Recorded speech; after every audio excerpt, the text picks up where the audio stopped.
একটা ছেলে যখন তোমায় ভালোবাসবে, সে না তোমার কাছে একটা ছোট্ট শিশুর মতো হয়ে যাবে। হয়তো দেখবে তোমার থেকে 4-5 বছরের সিনিয়র ছেলেটাও একটা ছোট্ট বাচ্চার মতো তোমার কাছে আবদার করবে।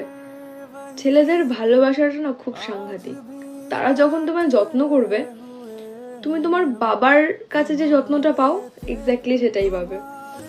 একটা ছেলে যখন তোমার মধ্যে পুরো পৃথিবীটাকে দেখতে পাবে না, তোমার কোনো ক্ষতি তো সে চাইতে পারবেই না, উল্টে সে ওভার পজেসিভ হয়ে যাবে। তুমি কোথাও যাওয়ার কথা বললে তোমার থেকে রাগে তার এক্সাইটমেন্টটা বেশি থাকবে যে কোথায় যাচ্ছে। সে একটু রিসার্চ করবে, বাট তাতে তোমার একটু ইরিটেটিং লাগতেই পারে যে ওভার পজেসিভ, বেশি টক্সিক।